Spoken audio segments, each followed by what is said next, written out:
In today's sister conversation, I want to talk to you about how to forgive. And I'm going to pull 3 tips from my journey to heal from sexual abuse.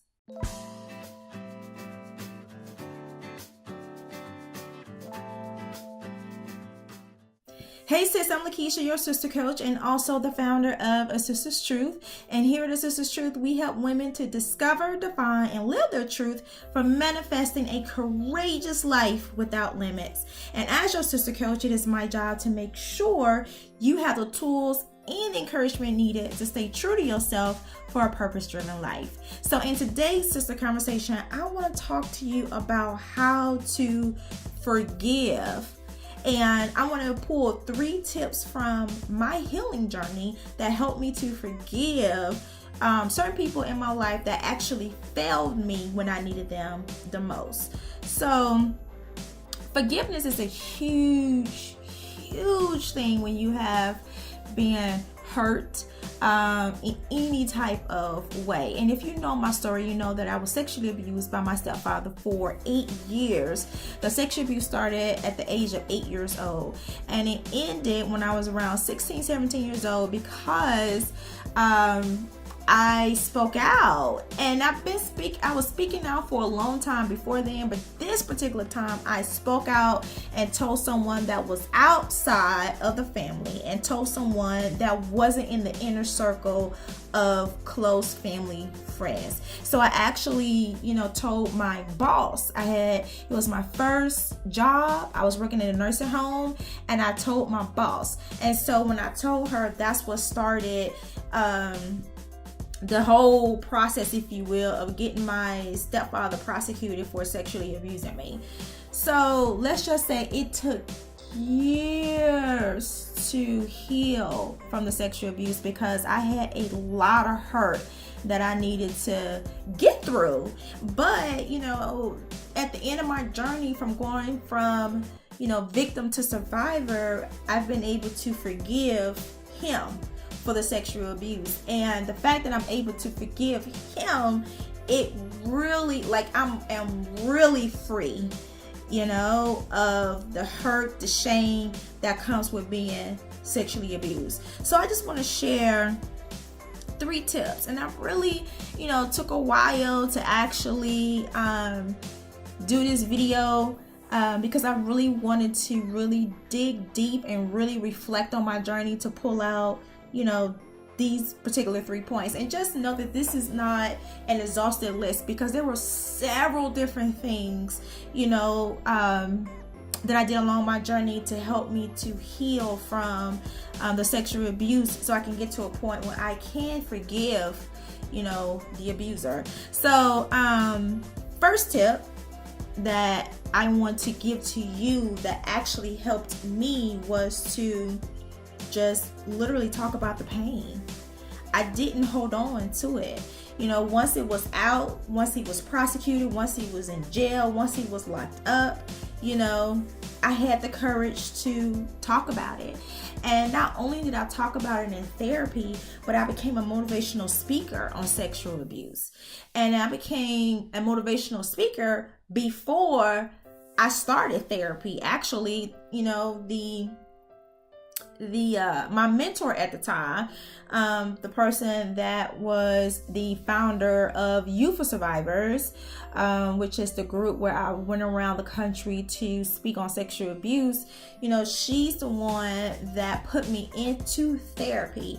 But let me tell you, talking about the pain and sharing my pain, and what I went through in my experience, with other, children, other teenagers, and other adults, really helped a lot to just get it out, because you never know how much you're holding in until you just let it out. Because sometimes we just need to just release it first, right? Just get all the anger, all the pain out first. Just release it so you can start the healing process. Tip number 2 is that I helped someone else. I helped someone else who was in the exact same predicament. Like I said, I became a motivational speaker on sexual abuse. And so during my speaking engagements, I literally had a little girl come up to me and said that she thought she was pregnant by her mother's boyfriend. This little girl, I believe, was in like the 8th grade. She was in the 8th grade, guys. And she thought that she was pregnant, and the father of her child was her mother's boyfriend. So, of course, I immediately told an adult and helped her to get out of that situation. And luckily, the little girl was not pregnant, but it was definitely evidence of sexual abuse in the household, and she was removed from the household. So being able to help someone else out, that was in the same situation that I was in, it was like I was helping the younger me over and over again. It was like I was saving the younger me, which was something that I felt for a long time that I wasn't doing or wasn't able to do or wasn't capable of doing. So tip number 2, help someone else. Even if you're not fully and completely healed yet. Sometimes we just need to know that there is somebody else who's going through it at the same time that we are.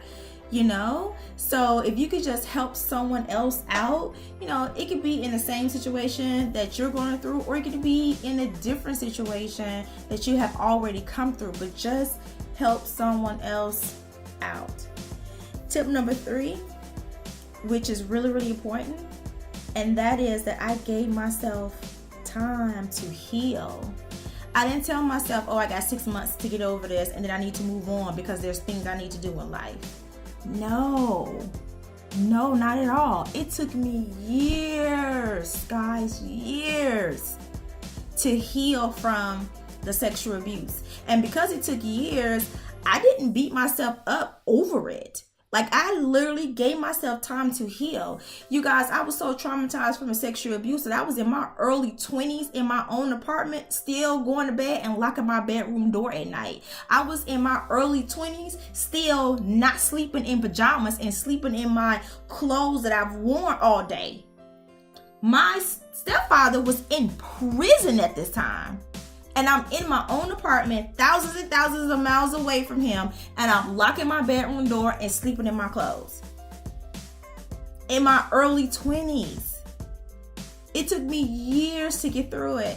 And I allowed myself that time to actually work through the sexual abuse. I needed to work through all the conflicts that I was having, with my body, with my mom and with my dad. I just had a whole lot of different conflicts that I needed to work through. And that takes time. There's a process. There is a process. And when you're someone who's been sexually abused, the older you get and the different phases that you go through in life, there are, that brings up different phases of healing that you have to go through with the sexual abuse.